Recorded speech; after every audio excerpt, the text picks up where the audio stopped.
আমি তো লাশ লাশ জিন্দা থাকে না। লাশ সে রসুল প্রেমে আল্লাহর প্রেমে যখন সে পুইরা খাঁটি হয় তখন সে আর পচে না, পুক্ত হয়ে যায়। যেরকম মাটি থেকে ইটা তৈরি, এটা ওই মাটিটারে ভালো করে পুড়েন।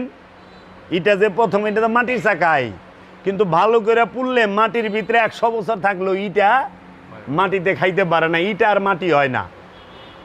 তাই বলে ওইটার মধ্যে নফস নাই।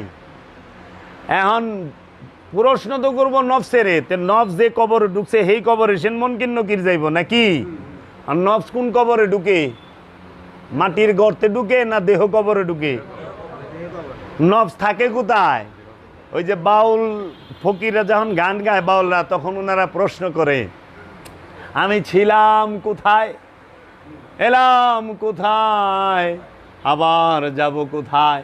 উত্তর হইল সোজা, ছিলাও বাবা দেহের মধ্যে, আসো বাবা দেহের মধ্যে, যাইবাও বাবা দেহের ভিতরে, দেহ ছাড়া নফসে থাকার জায়গা না।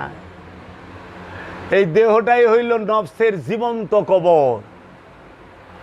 আর ওই যে মাটির গাড়া 3.5 হাত, ওইটা হইল ওই দেহ, মরা দেহ, লাশের কবর। লাশের কবর হইল মাটির গর্ত, আর নফসের কবর হইল জীবন্ত দেহ। এর লেগা নফসের আজাব আল্লাহ যখন দেয় তখন এই দেহের মাধ্যমে দেয়। ক্যান্সার দিয়ে দিছে, কবরের আজাব।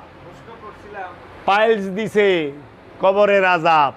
দাঁতের বিষ, কবরের আজাব। হাঁপানি, কবরের আজাব। ছোটখাটো সব ধরনের রুগী আজাব। প্রশ্ন করছিলাম, উত্তরও দিলেন। উত্তর দিবেন বলছিলেন অনেক ফাঁক দেয়, কিন্তু গরু ইচ্ছা বাবা জাহাঙ্গীর একটু সহজ পথে চলে আসছে।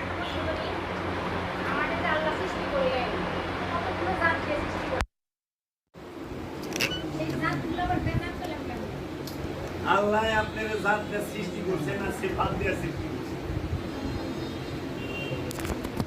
আল্লাহ সৃষ্টি করছে গুণ দিয়া, সিফাত দিয়া। এই সিফাতকে আপনি নষ্ট করছেন, গুণাবলী নষ্ট হয়। জাত দিয়া তো আপনি সৃষ্টি করে নাই, আপনি নিজেই কইছেন জাত সৃষ্টি না, জাত হইল স্রষ্টা। সিফাত হইল সৃষ্টি, সিফাত সে সৃষ্টি, জাত স্রষ্টা।